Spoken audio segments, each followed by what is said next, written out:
Hi there, my name is Andy Farquharson and I'm your host on Alternative Exit, the podcast dedicated to educating small business owners about the possibilities, benefits and challenges of transitioning to an employee ownership model. Did you know that there are over 200 million SMEs around the globe with an owner that will be retiring within the next 10 years? Many of these owners will never actually find a buyer for their business, forcing them to close their doors, wreaking havoc on their employees and the communities. There is an alternative. This show will explore different forms of employee ownership and the best practices for a successful transition. Each episode is going to feature interviews with experts on employee ownership, business owners who've successfully made the transition, and consultants who've helped facilitate these changes. Okay, now let's get on with the show. Hello everyone and welcome again to the Alternative Exit. Today we've got someone who's actually really sort of influential for me as I was starting to embrace the employee ownership journey, as he also has a prominent voice on his own podcast. So today's guest is Glen Dott. So Glen is a specialist advisor in employee ownership at the Cooperative Development Scotland, which is a specialist unit of Scottish Enterprise. And he supports businesses across Scotland in exploring and implementing EO models, as sort of succession strategies, and played a pivotal role, not only in my understanding of the EO space, especially the Employee Ownership Trust in the UK, but also like helping out other firms like Land Rover Experience Scotland to like champion employee ownership education amongst advisors and business leaders and owners. So Glen, welcome to the Alternative Exit. Thanks very much. I need to live up to your explanation now. Well, mate, I think a key part of the learnings that I had, obviously you bring a lot to the conversations that you had on your podcast, which is great. And obviously a lot from your time in the at Scottish Enterprise. But for me, look, it was the conversations that you were having with the owners, these people who've made the decision to be able to exit to their employees. It was just such a phenomenal learning experience, hearing about what was their main motivators for doing that, and then sort of how they went and made that transition. I mean, you had lots of conversations there. I mean, what did you see was the biggest motivation for these owners to want to exit to their employees? So most owners have some motivation other than money. And I guess that's the key thing that would always look for. And they want to see the businesses remain local in somewhat of its current form. And the Scottish government, by funding us, are wanting to keep the businesses within Scotland and also within the local area. Owners have motivations other than simply money. Yeah, that's I guess what I've found in this community. There's a lot of people who have other motivations than just money, which is great to surround yourself with those people. So I'm sure that those conversations have been very enriching and exciting over time. They're very interesting people in general and very nice to be around. And that's what makes the job a whole lot better than perhaps dealing with some more professional organizations who are out to maximize their financial gain. So, mate, what drew you to the employee ownership space at Scottish Enterprise? So I grew up on a farm, and cooperative models, in many cases, cooperative models are very successful in the farming sphere. So I had joined Scottish Enterprise when I first came to Scotland many years ago as a generic business advisor. And a role came up within Cooperative Development Scotland, and having some kind of affinity and knowledge of cooperatives from my background, I thought it would be a very interesting experience. So I took up the role. Sorry about that. No I worries. took up I took up the role in Scottish Enterprise. So I've been here possibly longer than I should have been, but part of the reasoning for that is that it's an enjoyable job, and you meet very interesting people and quite different motivations from dealing with other regularly, perhaps publicly owned businesses, for example. Okay. Well, you've done well. It's you've been working there for a long time. As I said, possibly a little bit longer, but you've managed to maintain your accent, and you're keeping that Scottish accent at bay for now. I tell people I'm from the islands, and in many cases they have no clue Yeah, which island. which island? Yeah, exactly. So, mate, what does your role involve now as a special ed advisor in employee ownership? Okay, so we're a specialist unit within Scottish Enterprise, as you pointed out, and what do we do in the employee ownership sphere?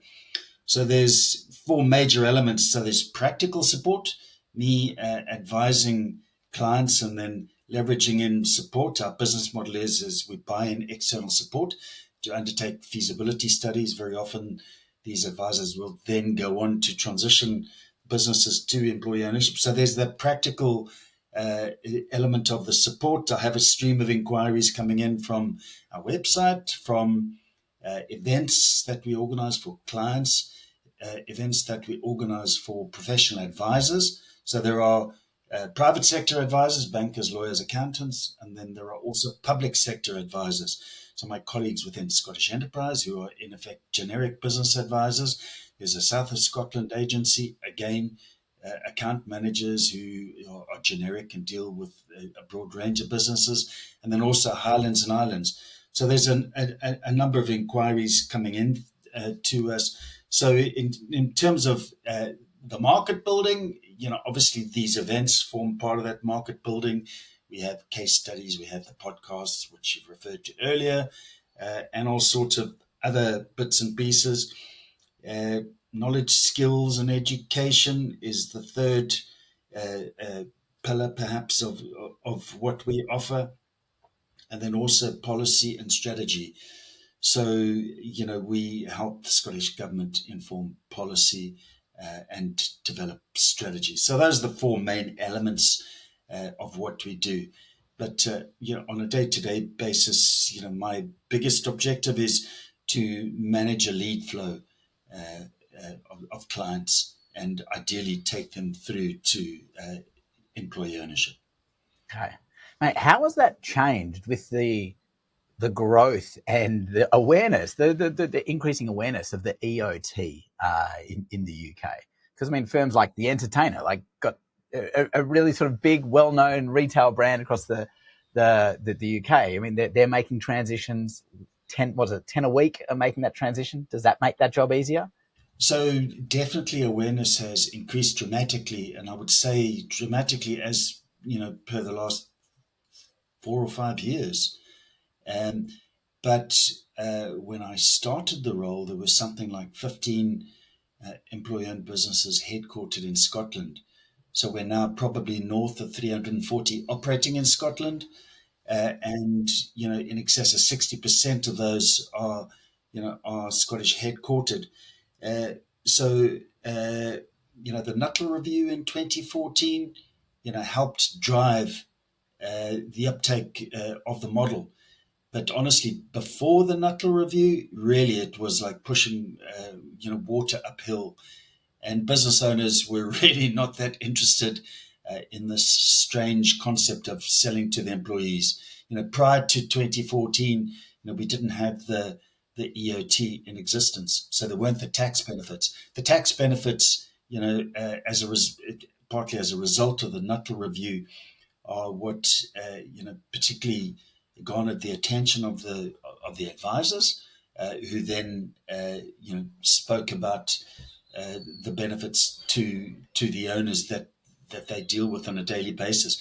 But actually, even since 2014, the first years, like I say, up until about 4 or 5 years ago, there was a real takeoff. The first years after the Nuttall review, things were pretty slow. But if I look at my lead flow, there's between 100 and 150 inquiries a year. That's going back to 2015, 16. So, um, so that's fairly significant. And before 2014, awareness was pretty low. But actually, similar problems exist. It's just what we deliver and how we deliver it now, that is different. So the market has definitely changed and definitely matured. But, the hockey stick, we're right in, the very steep part of the hockey stick in terms of uptake.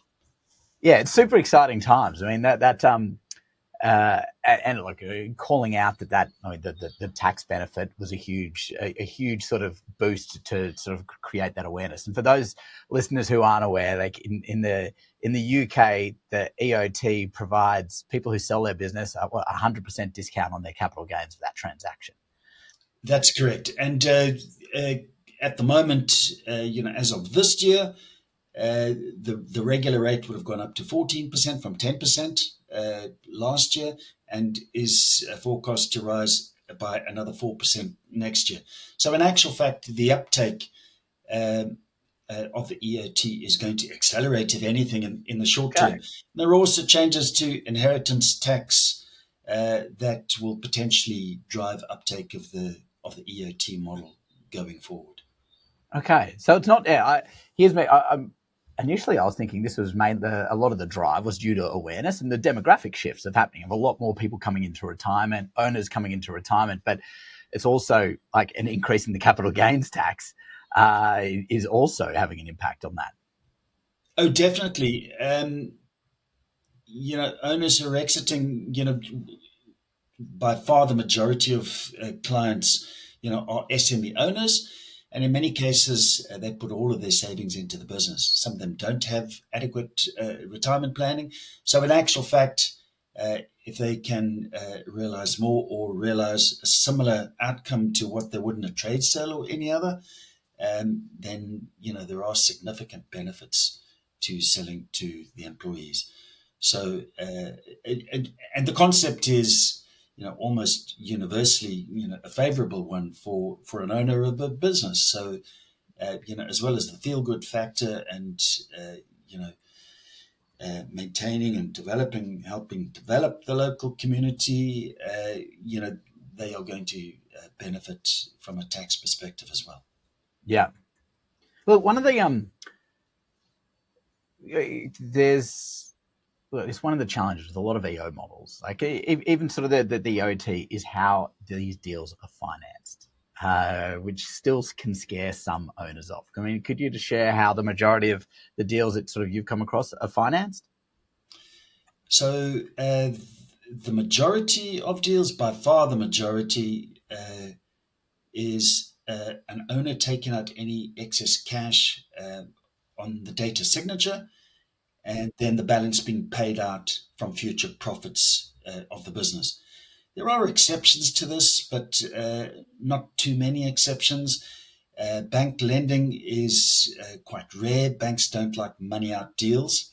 Um, I think possibly in Scotland, something like £1 million was the most that I've heard of a business getting from a bank.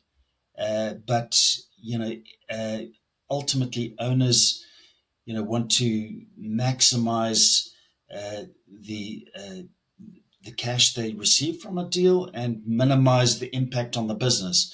So, in actual fact, by an owner converting their equity to a debt and being paid out at a favorable interest rate, has benefits both for the owner and the business. So, yeah, it's an internally leveraged deal. There is no getting away from that. But and small and medium enterprise owners don't like the interest rates available on the market, and since in many cases, uh, they would be forced to be looking at mezzanine level financiers. The interest rates are well into double figures, and that's considered to be by SME owners as a significant drain on the business. Yeah, absolutely. I mean, you can see why that's onerous, but I mean, I mean, even the deferred consideration that happens, because what's the standard duration that happens? Is it sort of 5 years, 7 years? What are you seeing as standard on EOT deals? So it's probably something from 5 to 10 years, and it depends on whether there's assets involved or not. So most deals you would try and exclude as many assets as possible, and many owners would retain the property that the business operates out of, perhaps in their own personal pension fund, uh, uh, and that makes the deal more affordable. And there's obvious advantages for the exiting owner if they have a steady stream of income from the property that the business rents, and if the business is tied into that reasonably, we would hope, then there are benefits for both parties. So, and yeah. Do you find that, like, because I mean the 5 to 10 year period, that's a long time for a lot of people, a lot of for a lot of owners to be able to see the returns of that potential exit. Do you see that turning away uh, some owners who are looking at this as a succession solution? So potentially, but in the main, many of the business owners that I'm speaking to, have social considerations, and they want to see the business continue, and in many cases, it's their baby. So what we're doing is we're looking for the cheapest source of finance, and we're wanting to keep the payback period as low as possible. I would suggest that anything longer than 5 years for employees, really, how can you buy into something, that's 5 years distant, and for employees in their 20s and 30s, particularly, 5 years, they could be, you know, two jobs away. Um, um, but someone had suggested, one of the advisors we work with had suggested that the average payback period is something like 6 years. But then Ochrani on the Isle of Arran, their payback period was something like 20 years, but there are significant assets within the business.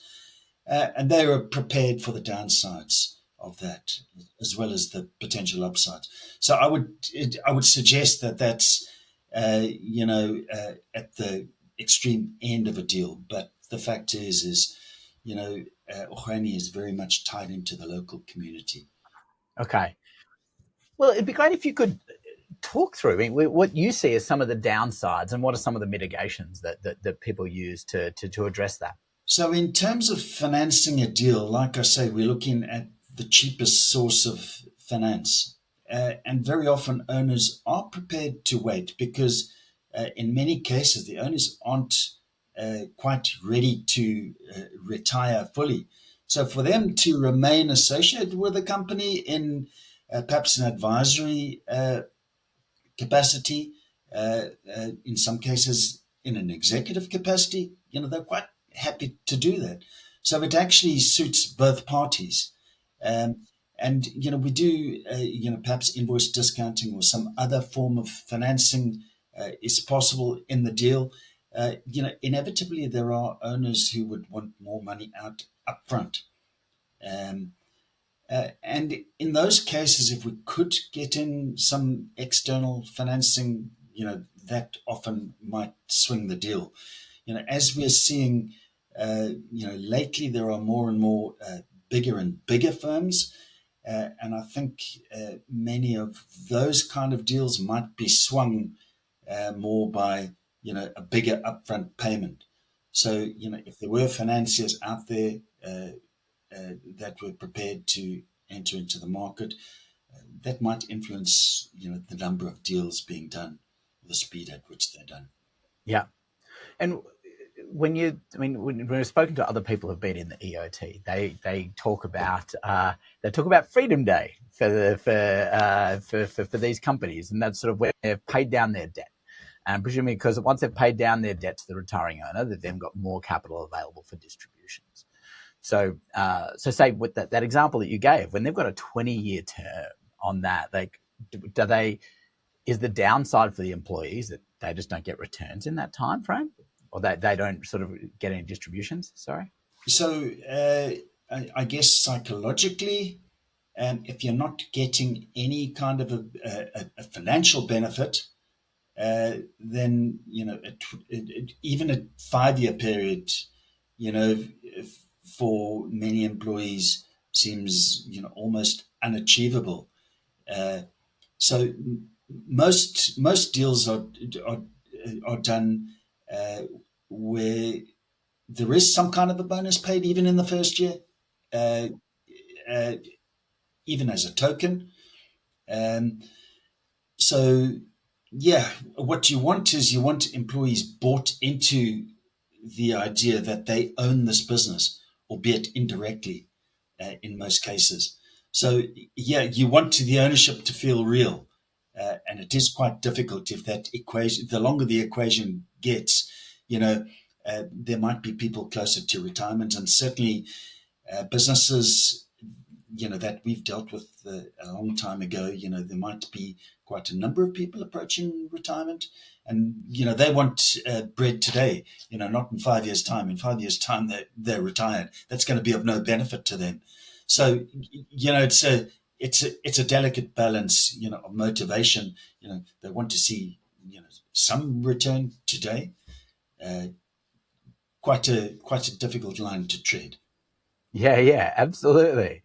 So, I'd like to sort of take the conversation to a slightly different area now. I mean, we've been obviously talking a lot from the sort of the owner's perspective. Now, if we think about it from the workers, the employee owners' perspective, like you talk there about being some uh, wanting to make it as to make this transition as strong as possible. Right? What are some of the things that you find that really great companies make the transition that do to make it as successful as possible? So companies with a strong culture, um, where the employees are bought in to the direction of the business, um, where the owners do share the decision making, and do involve people within the business.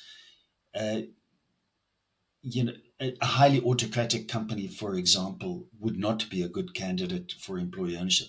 So the more democratic the decision-making process, the much easier a transition would go. You want to start with a good culture. That's a good place to start from.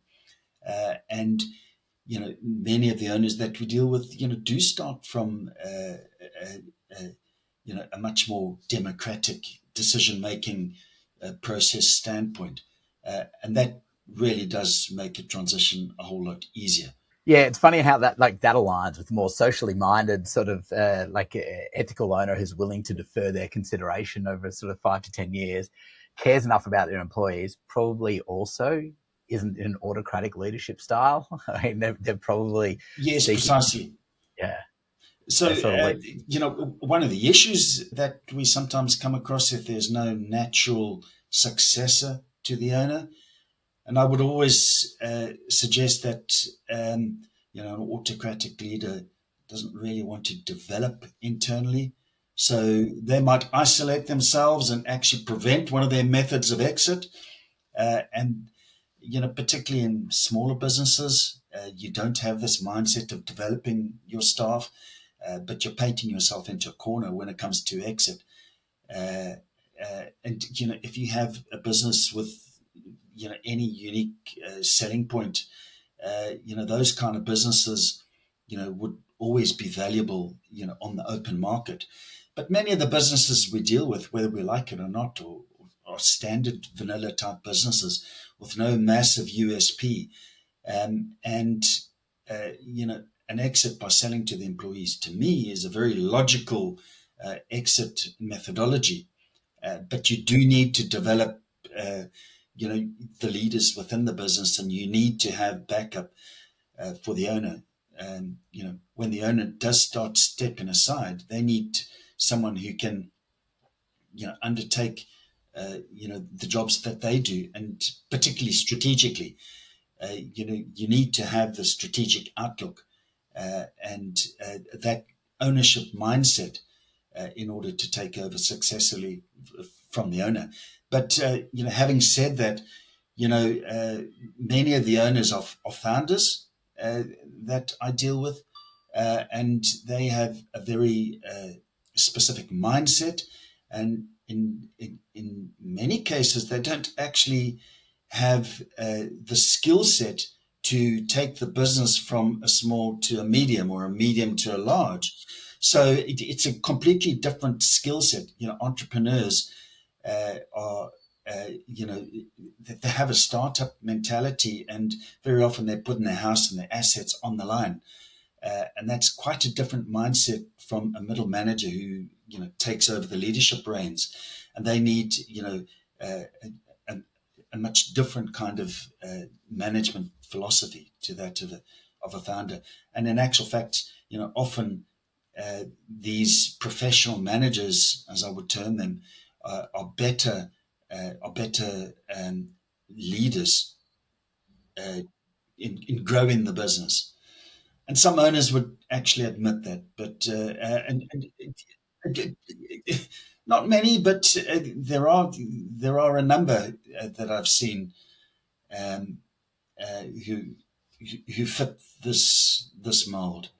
So that's certainly very interesting to see. Yeah, absolutely. I mean, it's one of those things that I hear. Sort of one of the pushbacks I get when I'm talking about employee ownership is from typically entrepreneurs who basically go, "Well, how's a business going to survive without their entrepreneurial owner? Where's that inner spark for innovation? Like, where's that spark for growth going to come from?" And you go, "Well, they're not the only people who know how to grow businesses. Like, there are professional managers who have a different approach. Like, it may not be, hey, look, I'm going to go bet the house kind of approach. Like, but it still is really valid approaches to be able to continue to maintain these companies, because it's not like they're not trying to create a Meta or an Apple. Like, they're trying to run a business effectively and efficiently over conservatively over many years."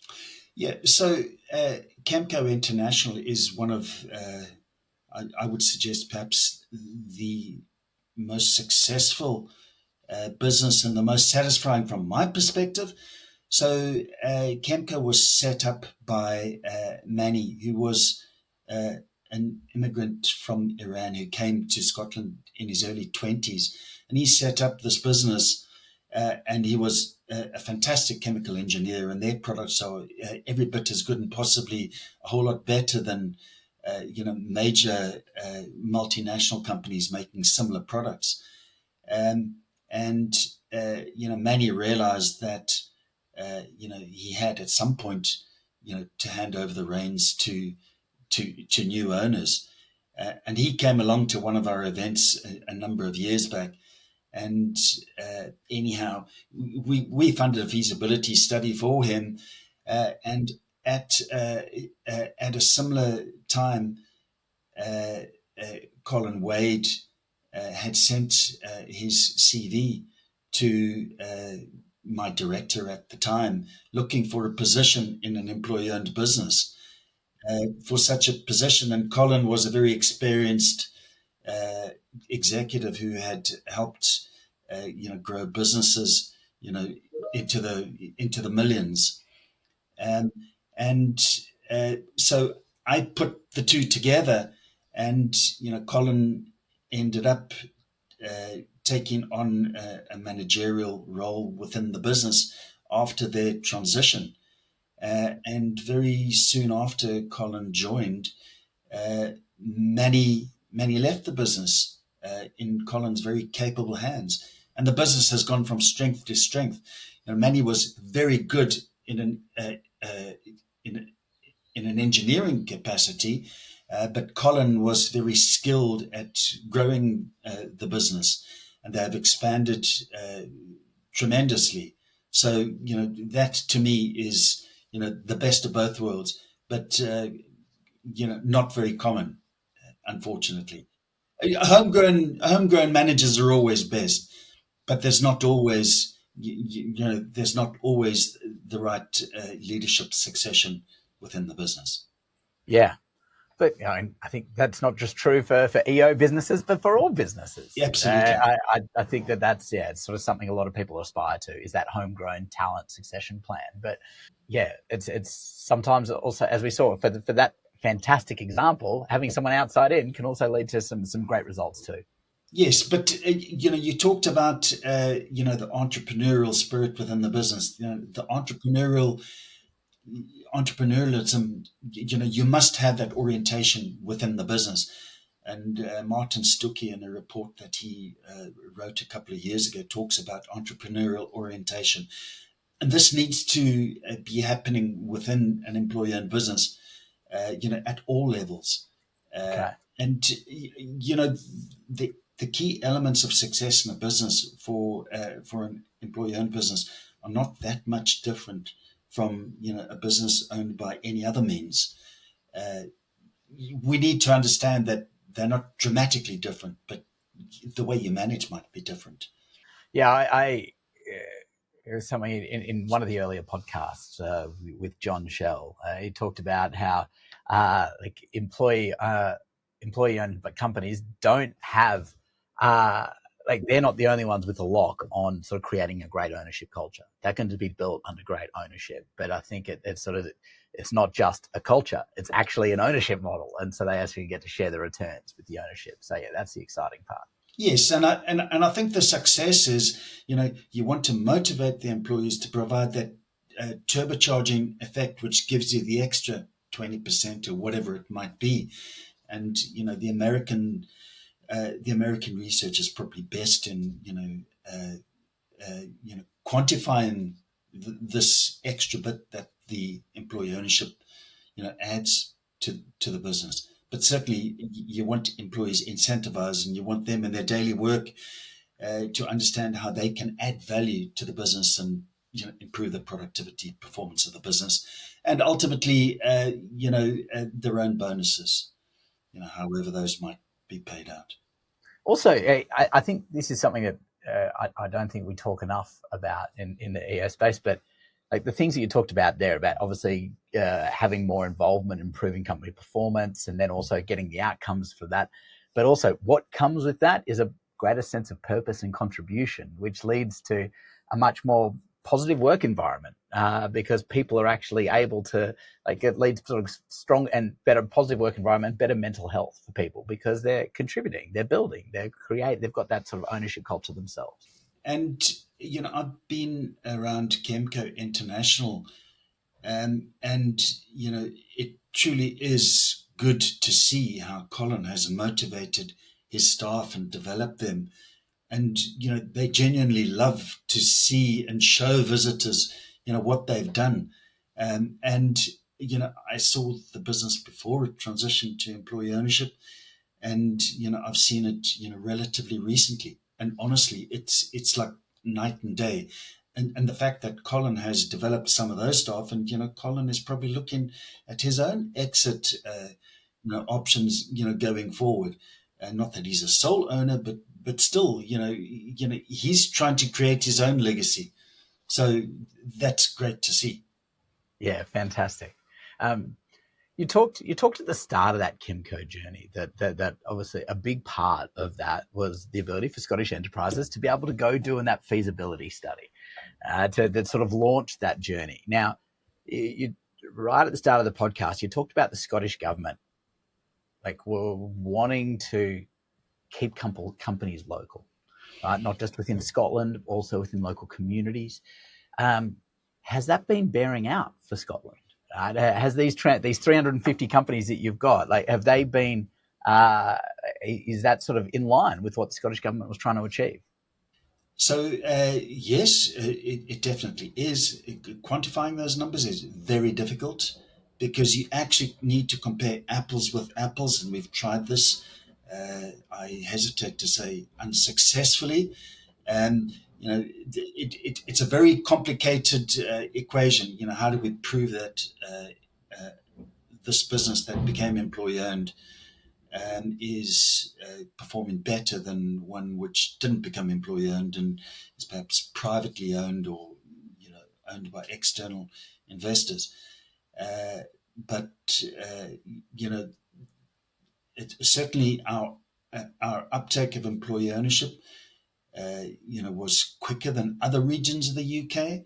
So I think the Scottish government, in that regard, is performing better than the other regions within the UK, where there has been less support for employee ownership. So we don't have these concrete figures, but like I say, they're extremely difficult to produce. Yeah, I mean, it would be really tough. And what would happen if they didn't exit to employees? Like, did they close their doors? Did they exit to someone else? Yeah, I understand. It's really difficult. Yes, exactly. And I think in years to come, perhaps in years to come, we will realize how successful this program of support has been.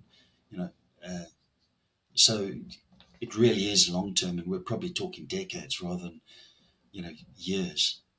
Okay. What's one thing that like Scottish government or any other sort of actors could do to accelerate employee ownership? What's the one thing that you think they could do? So I I think uh, having some kind of autonomy and decision making ability. So I will point to Northern Ireland, uh, where Aidan O'Neill has set up uh, a support network in Ireland. They've Mm-hmm. managed to get government support, but Aidan was instrumental in using uh, his family charitable foundation to support the growth of employee ownership there. And they have learned from us and from others. They've been very nimble, provided support, and are able to pivot and change the support where necessary. But getting private sector people, involved in employee ownership Ireland and growing the sector, um, that's been particularly effective. And you need people bought into the concept. You need some element of funding, and you really need the public sector support as well. And you need to be align your objectives with those of the government of the day, and that's what they've done very effectively there. And they are growing the sector there in Northern Ireland, very very handsomely.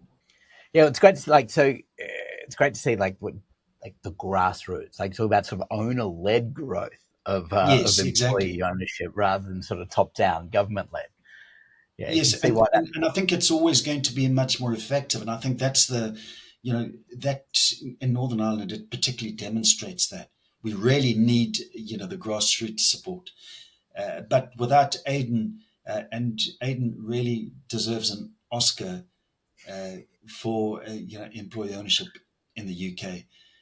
Um, for his contribution, to the effort. Yeah, You need these father figures like Graham Nuttall and the like, and uh, these people do drive the sector forward. very cool. Well, it's probably Glenn. It's a great time for us to bring the podcast to a close. But before we get there, I'd like to ask you a fast round of 3 questions, and you just offer a quick response. How does that sound? Uh, Go on. I'm not sure I'm prepared, but we'll give it a go. Uh, who is the leader that you most admire in employee ownership? I think Graham Nuttall has done a huge amount for employee ownership over the years. Um, uh, and I've mentioned Aidan, and I would suggest that he deserves an Oscar at some point in time for the employee ownership sector. So I would like to see him get that in the future. Yeah, very good. Well, I was lucky enough to meet Aidan, and I have been trying to get him on the pod for people. Okay, so secondly, what is your favourite resource on employee ownership? So I would refer fairly often to the Employee Ownership Association website, but there are also a number of advisory firms which have great resources, Postlethwaite being one of them. And actually, they have had very good resources over a very long period of time. I would also refer to some of the American literature, which there's the NCEO site, which has some information. Not all of it is publicly available. Some of it is member uh, uh, you need to have membership to access the information, but also the ESOP Association. Okay. They have a pretty good resource. Our own website on the I was Scottish waiting for that Enterprise. one, Glenn. And of course, we have a series of podcasts which you're familiar with. Absolutely, which I'll be providing the link to those podcasts and your website on the in the show notes. And then finally, what would you say to a business owner who's sitting on the fence regarding a transition to employee ownership? So, in terms of short-termism, I would point out the financial benefits. But it's not just about the financial benefits. Selling to the employees, you can define the way that you exit the period of time. You can define a whole load of things, and you don't need to own all the shares to have a significant influence on the business going forward. So I would say, as an exiting owner, there is no finer way to exit than by selling to the employees. Okay, brilliant. So, Glenn, if people wanted to follow your story or learn a little bit more about what you guys do at Scottish Enterprise, where do they need to go? Just Google employee ownership and Scottish Enterprise, and you'll come upon our website. And you can also follow me on LinkedIn, and we post information about the employee ownership sector in Scotland, both on our website and via our LinkedIn accounts. Fantastic. Well, yet again, those links will be in the show notes. Glenn, thank you so much for your time, for sharing your thoughts, and also for the podcast, which helped me create a lot of my thoughts on employee ownership and really sort of introduced me to a lot of those, I guess, owner-led stories about sort of what the transitions meant for them. So thank you very much. Really, really appreciate your leadership in the space. And thanks for joining us on the Alternative Exit. And thanks very much. And the amount of podcasts and material that you produce is exceptional. And actually, I need to up my game. Well, mate, I'm standing on the shoulders of giants like you. So thank you very much. And mate, we'll speak soon. Great to meet you in person in Oxford. Nice talking to you again. We hope you enjoyed this episode. If you want to continue learning about employee ownership as an alternative exit, head across to abettermonday.me for additional links and resources. You can also make sure to subscribe or follow along in your favourite podcast app, and be sure to leave us a 5-star review.